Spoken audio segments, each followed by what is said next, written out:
Good afternoon, and welcome to the CDP Midwest Disasters, What You Can Do. This is Regine Webster, Vice President at the Center for Disaster Philanthropy. This webinar is provided with generous support from the UPS Foundation and is co-sponsored by the Funders Network for Smart Growth in Livable Communities and the Council on Foundation. I'm going to read off the page right now because we've got a few reminders before we get started. First off, this webinar is being recorded. And secondly, you can submit questions at any time using the Q&A box at the bottom of the screen. And what I'll do is I moderate the Q&A section at the end of our call or at the end of our conversation. We'll go ahead and answer them at that time. So please do not use the chat box, use the Q&A box. And if you're on Twitter, please use hashtag CDP4Recovery to share the discussion. To begin, I want to provide some background on the current state of disasters in the Midwest, Central U.S., and the Southern Plains. So far in 2019, the United States has recorded 935 tornadoes. Yes, it's 935 tornadoes, which is well above average. And more than 500 of those occurred in the last 30 days.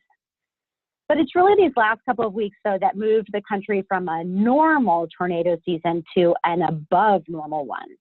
And yesterday was the 13th consecutive day with at least 8 tornado reports, breaking a previous record that was set decades ago. It's honestly just so unusual to go this many days straight without a break. But it's not just the tornadoes. We're also very concerned with the fact that rivers are extremely high across much of the country, and several have flooded or are currently flooding.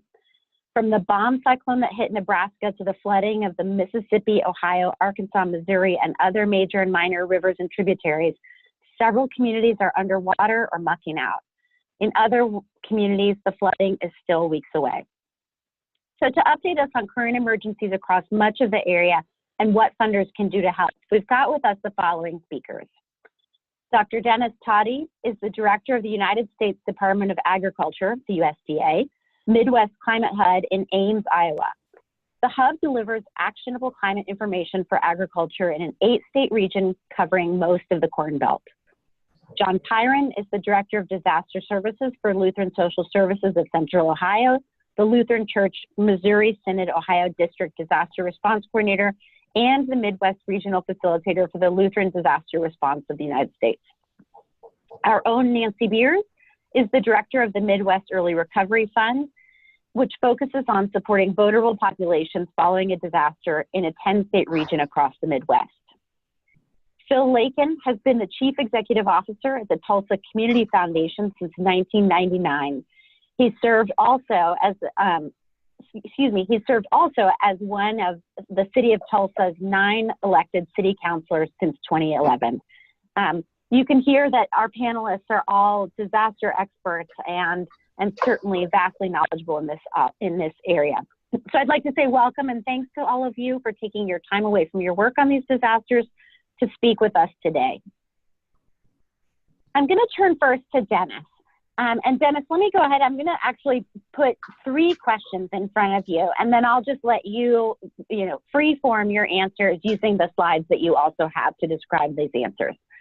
First off, we would welcome an overview of the current flood situation across the Midwest. Second, we'd be very interested in learning what's really contributing to the high level of flooding and then also what the flood outlook looks like beyond today. And then, lastly, what are some of the impacts of this amount of flooding, especially on the agricultural side? I'll let you just dive in. All right. Thank you very much. I appreciate you having me. And as a good climatologist, a meteorologist, I can't do things without slides. We can address all those pretty readily here. The basic background behind what's happening with the flooding and has caused this is shorter term and long-term precipitation, large precipitation across the region. What we show you here is statewide precipitation rankings out of 125 years of data. On the upper left, the last 3 months, on the right side, the last 6 months, and on the lower left, the last 12 months. And where these rank in that 125-year period. So the higher the number, the bigger the rank. And you'll see that, I guess, 124 years for some of these. So you see Wisconsin and Iowa, wettest 12-month period, May to April on record. of all time. And then some other states are very close to that. The only state that stands out a little bit in this region is Missouri, because they had a very bad drought last summer. If not for that, we'd be similar to that area. So we have extremely wet conditions that are going back not only spring, winter, but last fall and even last summer have helped us set the situation. Let's go to the next slide. So what that puts us in is, this is a USGS graphic showing 7-day average stream flow. So we average stream flows over the last 7 days. And what to focus on here is the more blue and black things are, the higher the stream flows. Anything that's in blue is above the 90th percentile, and anything in black is at its a record peak for this time of year. So you can see throughout much of the upper Mississippi, the upper Missouri, and even parts of the Arkansas lower area, we have high stream flows. That's putting us in a situation where we have a lot of water that we have to move off the landscape in this situation. Lower left-hand side is a picture from South Dakota from this spring to give you some images of what this looks like. Let's go on to the next slide. If we put this in a soil moisture, the previous one we're talking about streams, now we're looking at soil moisture. These two go together very, very, very tightly. On the upper left, this is the difference from average of soil moisture, how much water is in the soil. Basically, the darker the color, the more above average the soil moisture is. You can see that area with the high stream flows also has the very wet soil conditions. So we've got a lot of water in the soils we have to move off also. That's what's contributing to the problems in the ag community right now, as we have very wet soils. We'll talk about that in just a second. And on the right-hand side, to give you some scale on this, percentile ranking, the darkest green is the 99th percentile of where soil moisture is. This is a graphic from the Climate Prediction Center. So again, a picture of, we have a lot of water that is stored in the soils and in streams that we have to get out of this area, and that's not going to be moving away very quickly. Let's go on to the next slide.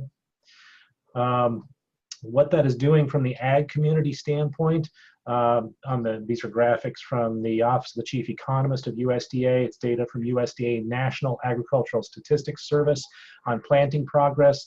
On the lower left-hand side is corn progress, of how much percent of corn is planted in each state, and then the number below it is how far behind that is. And you see several of our states, from Illinois over to Ohio, a third or a quarter of corn is planted, and we're 50 to 60% behind. Corn right now is the most late planted corn we have on record. And we are reaching a point where late planted corn, we're reaching a point where people are having to make decisions. Do they plant, or do they take prevent plant, which is a crop insurance product that gives them some compensation for not planting, but farmers are optimists. They still want to try to get a crop out of this, but we're late for being able to plant a corn crop and be able to get it to maturity where it's usable. Upper right-hand side, soybeans over that same area, similar situations. South Dakota, 6% of the soybeans are planted. That's 58% behind average for this point. Soybeans, we still have an opportunity, if we can get them out relatively soon, to be able to make something happen with them, but we are getting very late for them also. Let's go ahead and go to the next slide. Here is a graphic from USGS and NOAA on these are stream gauges, and basically what to focus on here in the middle of the country, the purple areas are streams that are at major flooding. That's the highest level of flooding, maybe not record, but at major flood. And you can see from South Dakota, parts of North Dakota, Iowa, Missouri, all the way down into Oklahoma, we have a large number. 87 gauges are at major flood stage. The red, 110 gauges are moderate flooding. So we have set some all-time peak flows on a number of rivers. The Quad Cities on the Mississippi River did set its peak, beating the record of 1990. And if you're beating any kind of precipitation or water record from 1993, you've really done something. And then we also have not only peak flows, but for record flows for length of time. There are some records from Mississippi coming off as they've been at major flood level for 2-3 month period. This all started with some storms back in March that really kicked this off, along with precipitation and the snow melt, and then we've not stopped with all the rainfall since then. Let's go on to the next slide. So some of the impact issues, you mentioned the bomb cyclone. This is a graphic from that cyclone. We had lots of livestock issues in that because of the snow and conditions out in the plains. This is from South Dakota. There are many ag acres that are not going to be able to be planted now because of that excess wetness. Soils are just too wet to be able to get out and get in them. We also have some flooding issues where land is still inundated, or even a few places people can't get access to them because we have road damage. And then additional, even if they don't plant, they're still going to have to do additional work to maintain the soils this summer. This is causing a lot of mental health issues because of the current situation and some longer term issues related to some economics. Let's go ahead. Other impact issues, we have lots of structural problems. I-29 has been closed again just in the last couple of days because of flooding on the Missouri River. Some railroad lines have been damaged. Road repair has been problematic in a lot of places, and we have lots of problems along the Missouri River system because of the major storm event. The cyclone back in March caused a lot of levee damage, and we're left now with some damaged levees that have not been able to be repaired, that we're still getting ongoing flooding because the levees are not able to protect. The Missouri River, the Army Corps of Engineers is having to increase flows because of the extreme rainfall upstream. An example down below is a county road from the University of Nebraska. Let's go on to the next slide. And here's just an example of that the April blizzard and 20 to 30 inches in some of the damage that is related to this. So we have overall large-scale issues with flooding, ongoing flooding, and widespread wetness that are not going to be going away anytime soon. I don't have forecast graphics here, but the outlooks that were released from NOAA's Climate Prediction Center continue cooler and wetter conditions throughout the summer, so that maybe conditions are not as bad. But because of the current water issues and expected likelihood of additional precipitation, we're likely going to have water and wetness issues going on along with cool conditions, which will not help the crops going on for the rest of the summer. And that concludes for me for right now. Thank you so much for that, Dennis. I can't lie, I'm kind of riveted by these graphics and the story that you tell behind the graphics. So thank you so much. And I already see that we've got two questions that have already come in. So please keep them coming. We'll make sure to get those answered toward the latter part of our conversation. I'd love to turn over the mic now to Nancy Beers.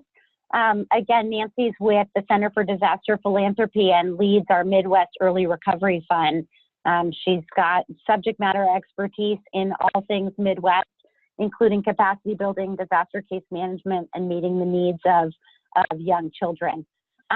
Nancy, you cover a 10-state area, right? And that region flanks the Mississippi and Missouri River watershed. And most of that area was really hard hit this spring with the bomb cyclones, the tornadoes, and the floods. So all of the graphics that Dennis just shared with us really are your area. Can you give us an update on what's happening now? Sure. Can someone put the next slide up? So these are the tornadoes that have happened in the last a couple of weeks in our region. So my area covers Montana, North Dakota, Minnesota, South Dakota, Nebraska, Iowa, down to Oklahoma and Arkansas. And as you can see, we've had a string of tornadoes over the last few weeks that have done a lot of damage in our area. Just for example, on last Wednesday, an EF3 hit Jefferson City, which is the capital. Those of us who remember that from high school, in Missouri, highly damaged in EF3. Followed on Saturday by an EF3 in El Reno, Oklahoma, which I'm sure Phil is going to talk more about later. And then again, unfortunately, on Monday, there was another major tornado in Dayton, Ohio. And John will tell us more about that. And then again, just on last Tuesday, an EF4 tornado ripped through Linwood, Kansas, right outside of Lawrence, Kansas. 18 injuries, 3 serious. Linwood's a small town of about 400 people, but heavily damaged. And then that same night in Kearney. I live on the border.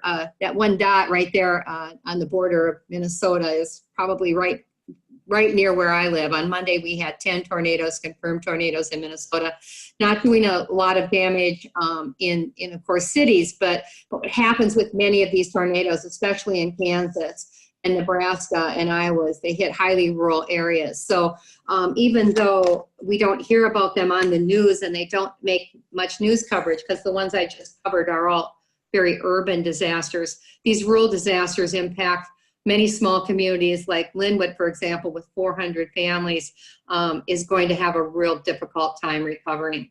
Next slide, please.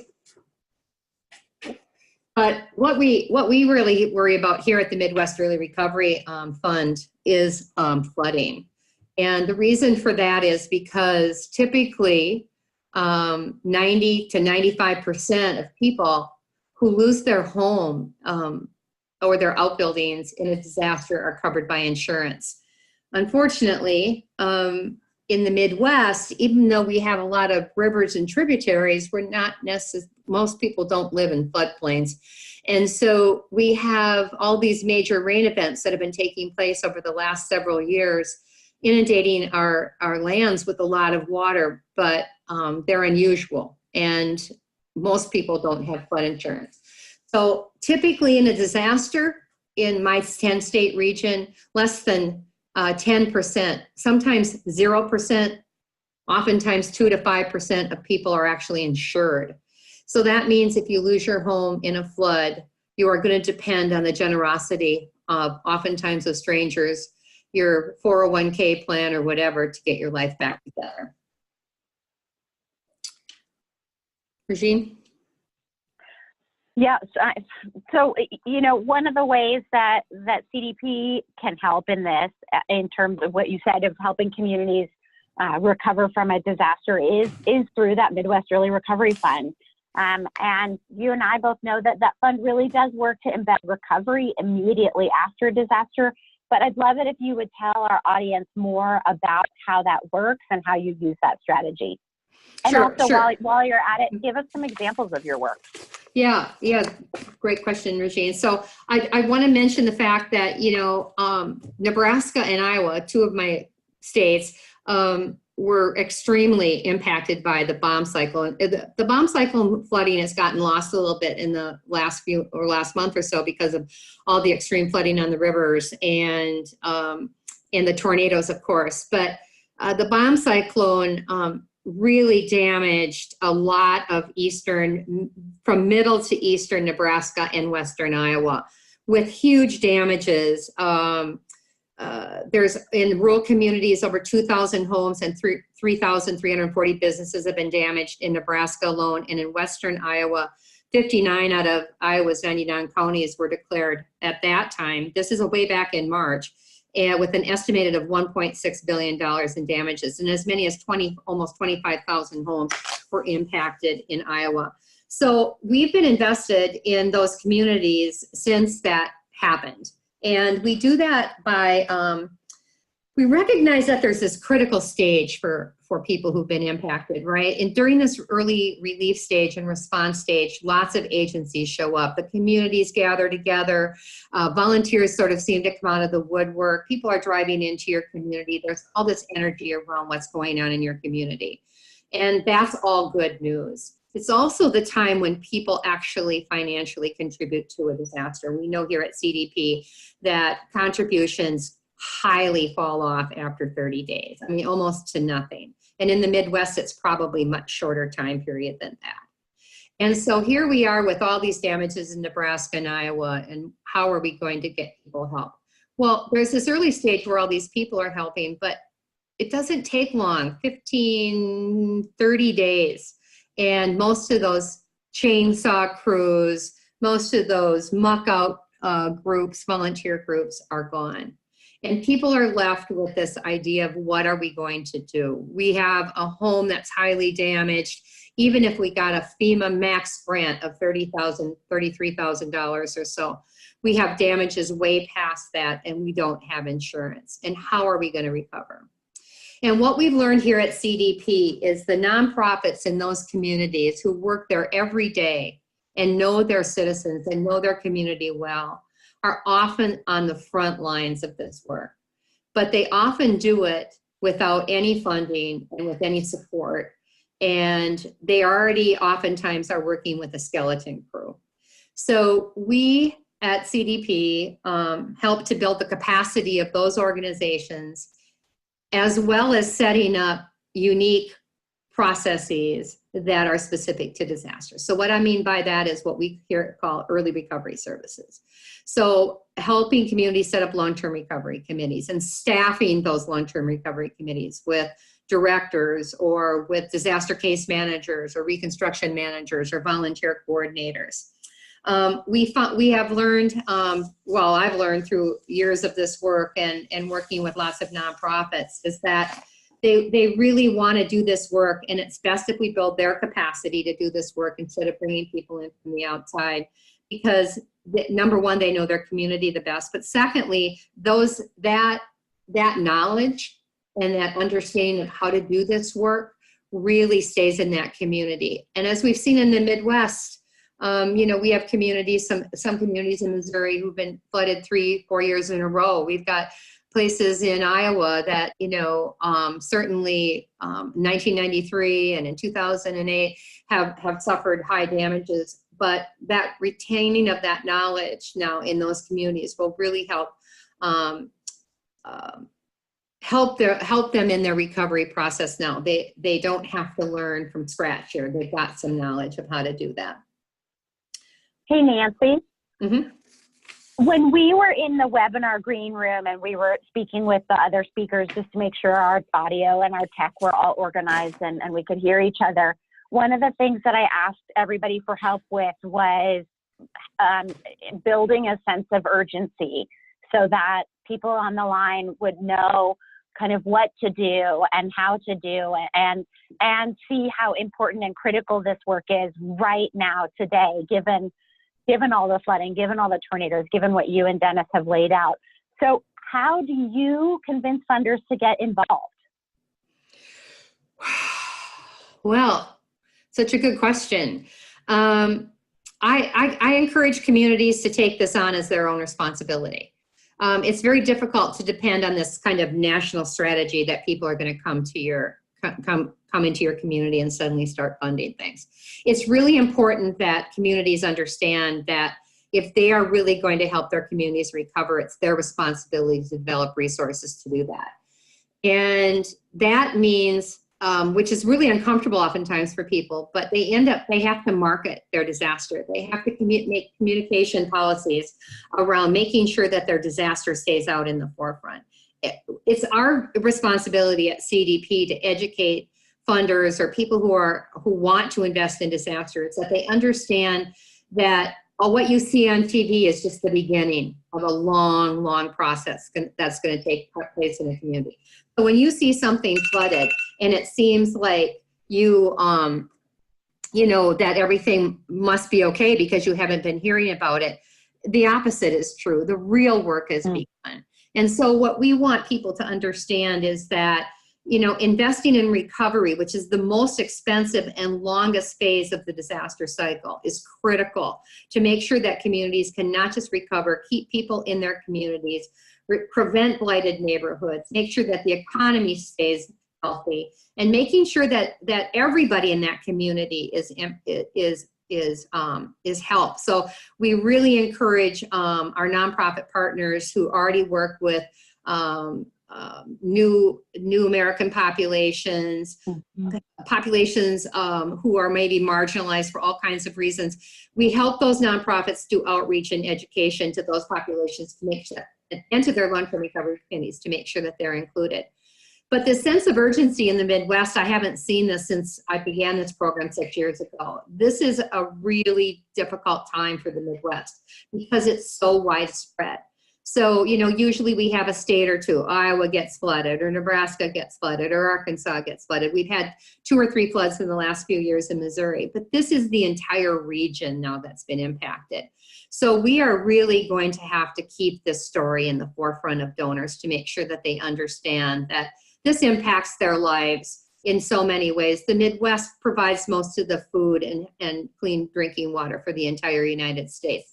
The economy in the middle of this country is critical to the Yeah. economy of the entire country. Well, Nancy, let's go ahead. You've teed up kind of the perfect segue for us to talk now to John Pyron. And John, you guys, is quite literally in Dayton, Ohio, and I know that his cell phone service is spotty given the events that happened these past few days. So, John, are you there?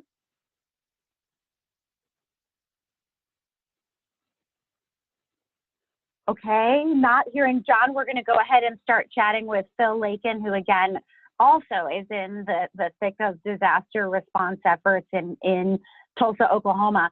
Phil, you know, Oklahoma is no stranger to tornadoes, but as we've discussed, this is really an unprecedented year. Can you tell us what you're seeing in, you know, through the myriad of lenses that you're able to look in your role as leader in Tulsa? Sure. Yeah, today I'm seeing a sunny sky with no clouds and no rain. So literally, that's the best sight that we've seen in weeks, maybe the entire month of May. You know, it's just been a very difficult month for us. It seems as if weather has just not been on our side. We feel like we may be getting ahead of it, and then something else happens. So, yeah, tornadoes are and have been a major event for us. We always expect them in May, but we don't expect them to be so concentrated as they have been in the last part of this month. And then tying that together with this massive flooding event is something that we haven't experienced since 1986. And in 86, especially in the Tulsa area, we had more inner city flooding than we did major river flooding. So for those of you who don't know, the Arkansas River just runs basically, half a mile to the west of downtown, and most of the homes are within 2 to 3 miles of the river. So back in 86, we were not able to get all the water out of our city, and we had massive flooding, all inner city related. This year, there was so much rain in Tulsa and then north and west of Tulsa in the Arkansas catchment basin that it was all flowing into the Keystone Dam area. And then over the last 3 or 4 days, the Keystone Dam was basically at a point where it was rendered useless, because the amount of inflows into the reservoir were about equal to the amount of outflows. So we all know that dams are created to be able to just meter out lower flows, and we were just at the very, very maximum. The Corps could not do anything else to retain any water behind that dam. We have levees that are built. They were built in the 1940s. The Corps, the National Guard, everybody else has been out here protecting those levees. Today, finally, we've been lowering the outflows to a point where we can get some of the water off the levees and start determining where some of the possible holes and leaks are or could be. Behind those levees lie 10,000 homes and many more thousand lives that could have been affected and impacted in the way that Nancy described had those levees leaked. But so far, there have been not very many major levee-related issues. And all the downstream flooding, unfortunately, in other parts of Oklahoma, because of the large releases from Keystone Dam, it is in the catastrophic range and is beyond historical levels. So we were letting out 275,000 cubic feet per second in Tulsa. Down in Muskogee and in the Fort Smith area, they were receiving 500,000 cubic feet per second just because of all the saturation and everything else that was just discussed earlier. So Wow. just amounts that are unfathomable, really. That is unbelievable. And here you are, the leader, a longtime leader of a really important state, city, but statewide, along with a couple other community foundations, leader. Community foundations are often at the heart of disaster philanthropy, and they're in the community before, during, and after a particular disaster. but I really think that many are not entirely prepared to deal with disasters and sometimes scramble to respond after a disaster hits. What strategies would you suggest to other community foundations to help them get ready for that moment when a disaster strikes? Well, there's no greater way to learn than to get involved in a current disaster. So all of us are within a stone's throw of some disaster right now. In Tulsa, when the massive tornado went through Moore, or the massive tornado went through Joplin, we got involved. We determined that it was our responsibility to get involved and to help those people in those neighboring communities. So if you leave Tulsa, you can go, the signs to the west say Oklahoma City. The signs to the east say Joplin. So they're both 100 miles away, and we not only raised money for those efforts and then coordinated our efforts with their community foundations, but we also went to those places and we sat in the emergency management meetings. We went to the United Ways and the community foundations to learn how they would be distributing their monies. And in my experience, definitely here at TCF, Tulsa Community Foundation, we have always chosen to go with medium and long-term relief efforts. The American Red Cross, the Lutheran services, the Salvation Army, and so many are in there taking care of the short-term needs, and the federal government and the state government and all other legions of government come in with their help. But as Nancy said, there's always so much more need that's sitting out there. And so with whatever fund that we've created, whether it be tornado or ice storm or hurricane related, we typically we don't start making grants for 3 to 4 months, and sometimes that grant making lasts for 5 to 6 years. That's so great. And I'm gonna ask you the same question, Phil, that I just asked to Nancy, which is, what do you say to other funders that are thinking about responding to this series of floods and tornadoes that, when all accumulated, really is quite the crisis? Why should funders be responding, and how long do you think support's going to actually be needed? Yeah, I'll tie it back to a little bit of what I said. Funders we're all very sharp, and we've all seen these needs out there, but there's those short-term needs that are just food, clothing, and shelter related. And then there are those mucking out and rehabbing services that are needed, but there are long-term services that are critical, mental health services, general operating support for nonprofits that have had to increase the staffing just to take care of the loads that are placed on them as they react. Cleanup in and of itself.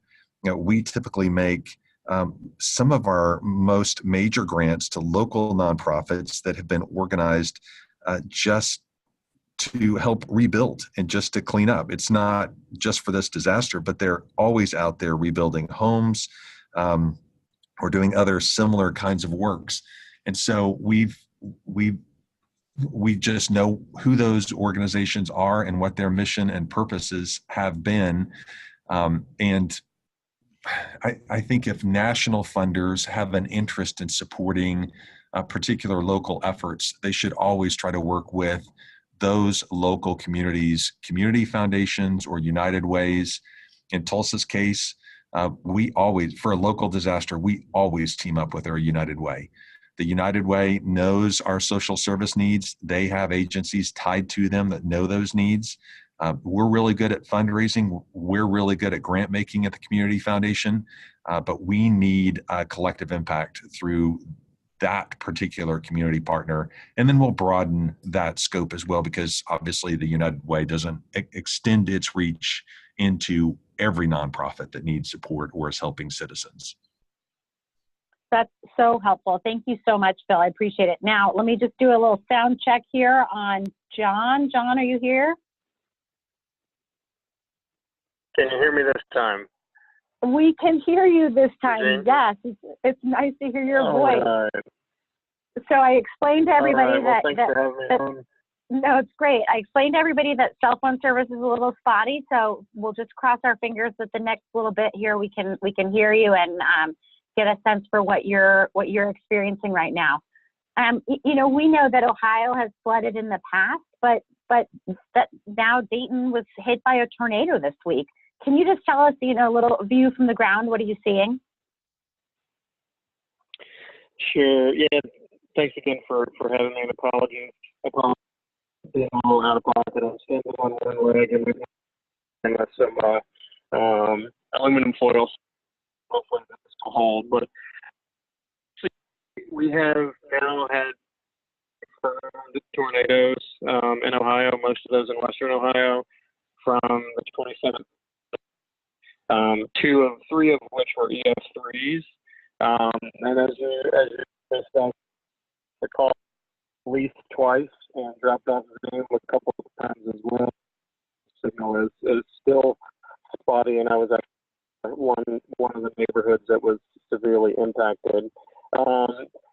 You know, challenges in Dayton right now is that there are so many municipalities that have been impacted by this, even though they're all within the same county.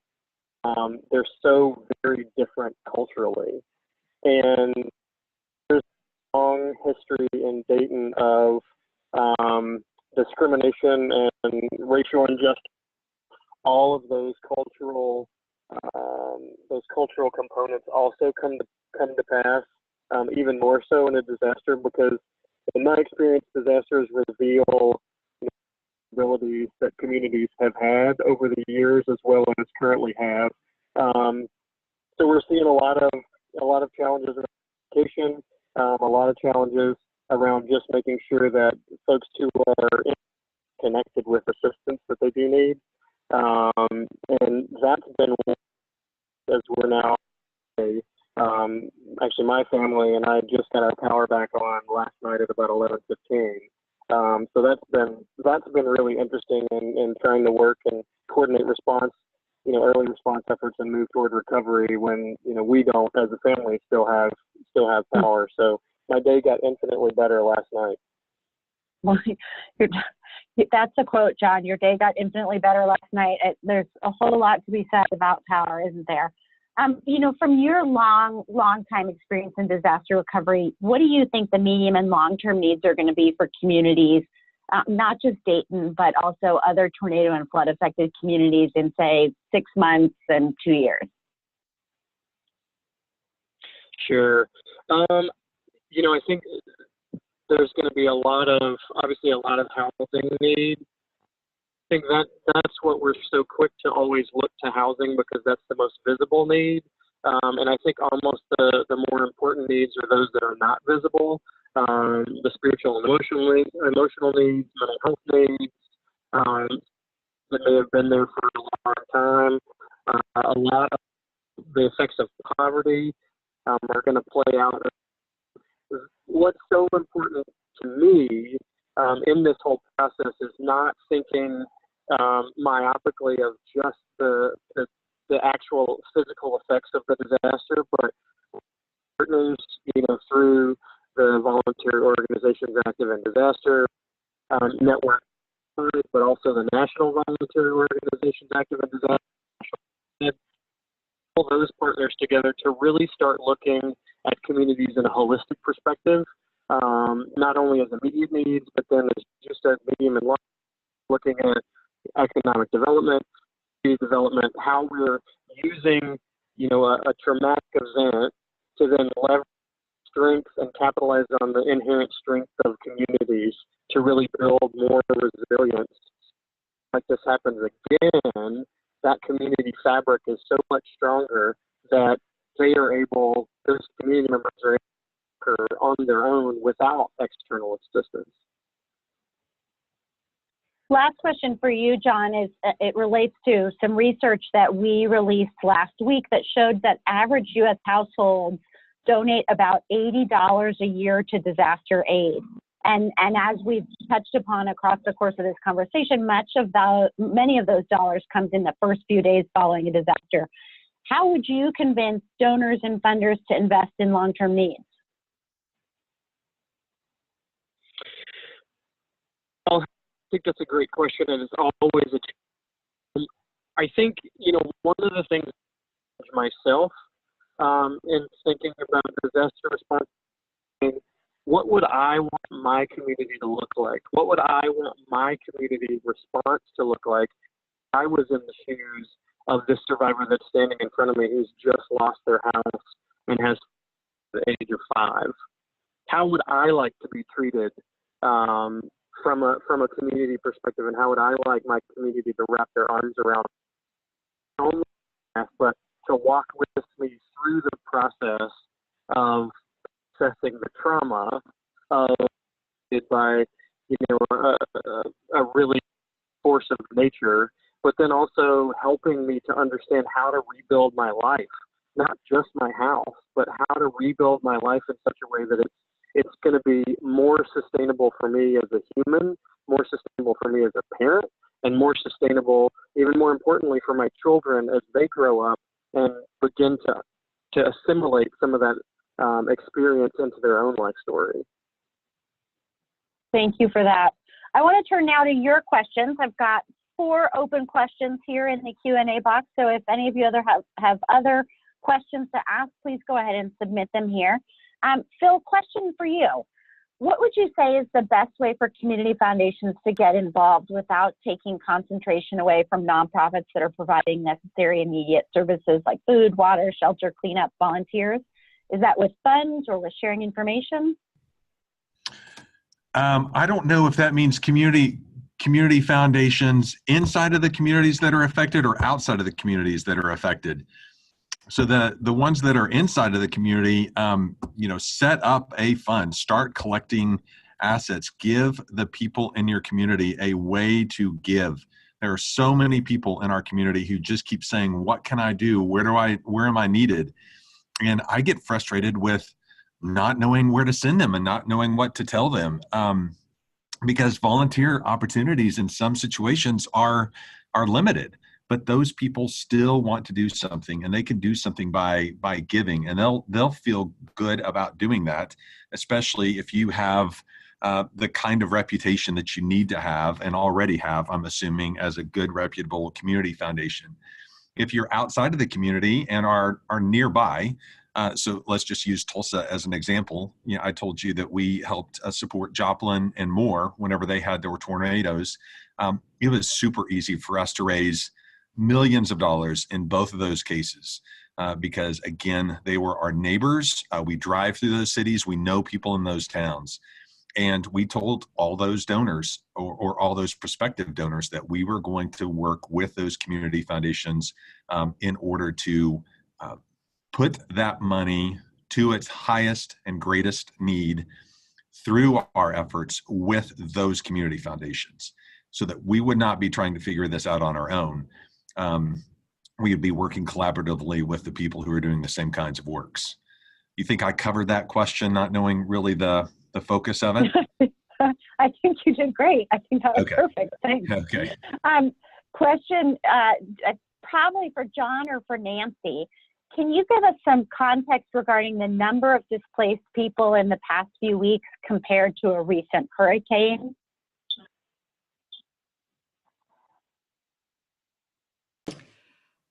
Well, this is Nancy.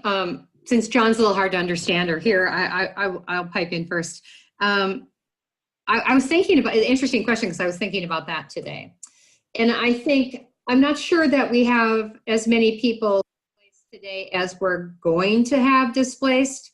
Certainly today when Phil was talking about the sun out, I was telling Regine today that my garden looks like I live in the Garden of Eden. That's good news and bad news, right? We've had so much rain here. But Minnesota has donated all their rain to, the Mississippi and to the Missouri. And certainly we've had major rainstorms in the last 3 or 4 days. So these rivers have not peaked. And as this happens, we're going to see more and more people impacted. The difference is that it's not concentrated. Right? So numbers are hard to count because you have a rural community of 400, you have another rural community of 500, you have another rural community of 200. Oftentimes counties don't even bring all that information to bear. So it's very difficult often to get really good numbers. But we're talking thousands and thousands of people that are going to be displaced or in need of of support from outside their own community over the next couple of years, at least in the Midwest. John? Yeah, oh, sorry. No, John. No, John. All right, John, talk over me if you can. But you know, Nancy, and also reflecting, I was thinking quickly if I can insert an idea. I was thinking about Hurricane Irma, and I think multiple millions of people. I know multiple millions of people evacuated during, you know, in the preamble to Hurricane Irma, but they all returned. Well, not they all. The majority of the millions returned to their homes.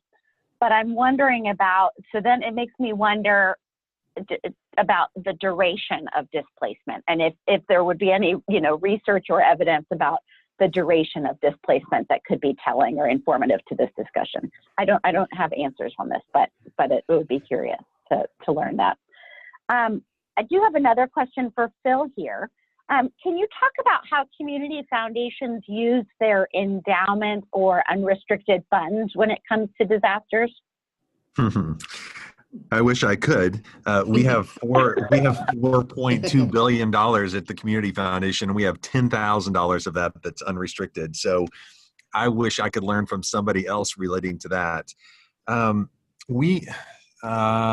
don't know really how to answer it because we just do not have any unrestricted money. In our case, we have to create a fund and go out and, you know, start knocking on doors.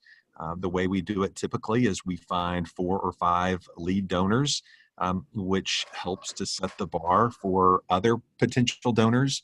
And it also causes the initial balance to be something significant that others respond to. So, you know, if I went on a local TV station and said, we've raised $10,000 toward this huge whopping effort, people on the other side of the TV may kind of laugh and say, oh, well, you know, that's not where I want to put my money. If I walk into that TV studio and say, we've already raised $500,000 and we have a match of another $500,000 for every dollar that comes in, then we're almost sure to succeed. That's incredibly helpful. Before we start to wrap up, I want to give each one of our panelists an opportunity to give 1 or 2 closing insights about this particularly unprecedented season. So in no particular order, please feel free to weigh in, Nancy, John, Phil, and Dennis. Nancy, I'll ask you to start just because I know you the best. Well, I would say, again, this sense of urgency, I've been in this business for a long time, and it's so hard to help people understand how critical it is to help people as soon as possible. We wait for money to come. We wait for FEMA to come. We wait for disaster case management to get it set up. We wait for organizations to build their capacity. But in the meantime, people are displaced. They're living in people's basements. Children aren't going to have summers this summer because they're not at home. Summer schools will be closed because schools will be closed. Children's lifetime is, you know, if a child's displaced for 2 or 3 years, you know, it's 20% of their childhood. So it's really important that we have a sense of urgency and compassion, and that, just John said it so well. You know, if you think about yourself, for me, I have 7 grandchildren. How do I want my 7 grandchildren to spend their childhood? I can tell you it's not in my basement after their home has been lost. And so I want to make sure that, you know, whenever I go into a community, I ask people, what do you need now? How can we help you now? We know there's long-term needs, but, you know, do you just need a couple of extra people in your organization answering the phone? We help people with that. We help them build their capacity. Ask communities what they need. And I will tell you that you have to keep that question. You have to keep on asking that question for some time, because the needs that are at 3 months are very different at 6 months, 9 months, 12 months, 18 months.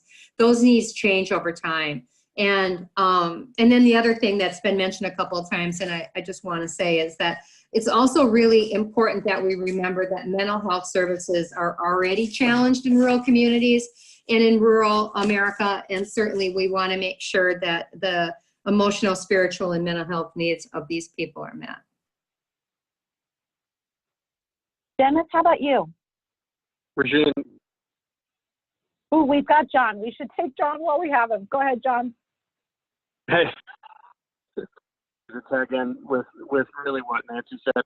I think really my parting words and what, if I could say I had any nugget of wisdom, or, you and I are the first responders. You and I are members of our community, and if something happens in our community, it's really our responsibility to think creatively about how we make our community. And I think, how do we build capacity? Not only do we respond to immediate needs in such a way that it really has, a forward-facing vision where we're thinking, how do we make this better in the future? How do we help address some of these systemic issues that are going on in our communities that these disasters expose, and be challenging there to think about about our own needs and our own privilege that we look for, that we have, and then really positions where we can challenge ourselves to grow, and also understand what other people are. Just that is so important to say. Groundbreaking. I think you do what you can with what you have right in front of you. So there are small steps that you can take every single day, whether it's to your favorite nonprofit, your charitable organization, whether it's going out and working in your community, whether it's talking with your neighbors and getting to know your neighbors so that you know and they know you, and then that you can check in on each other. But I think that's really one of the most important things going forward that everybody can do, even in a disaster or that's in their community or a disaster. That is honestly beautiful and so heartfelt, and I'm so thankful that you just said that, John, about what we can do, right? What we as individuals can do. Dennis, I'm curious about your thoughts about as we wrap up this conversation. I'm sorry, what was the question again?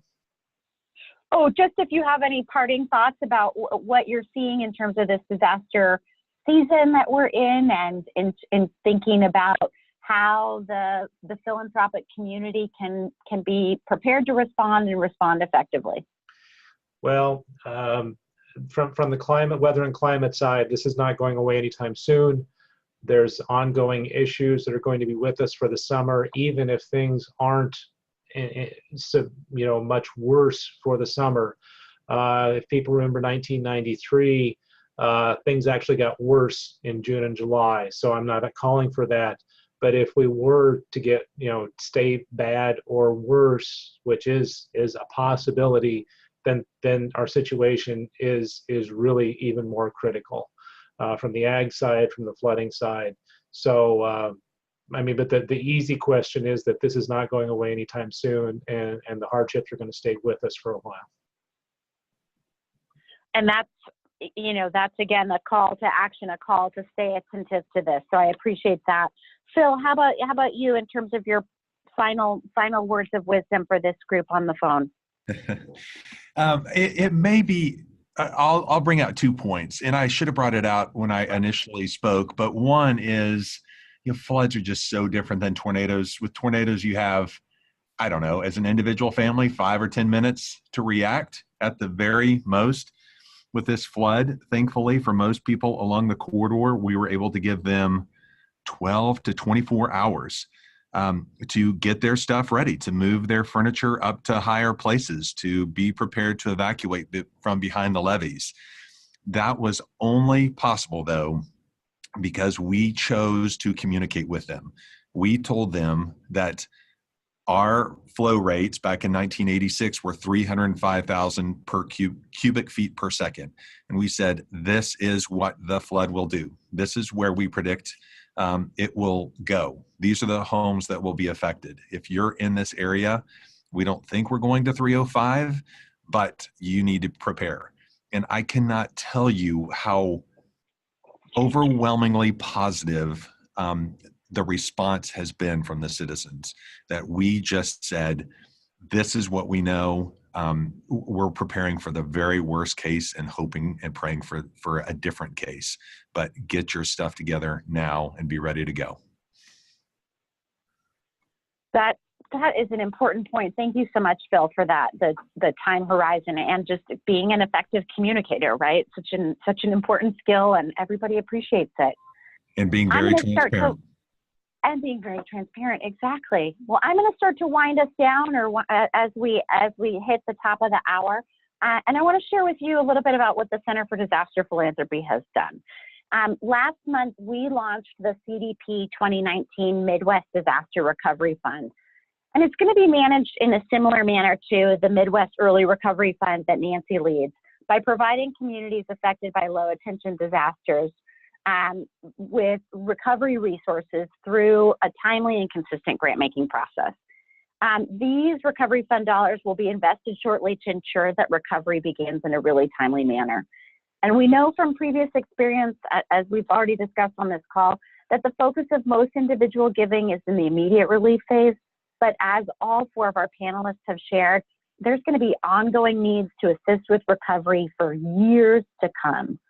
You can find out more about this recovery fund as well as the cluster of disasters on our website at disasterphilanthropy.org.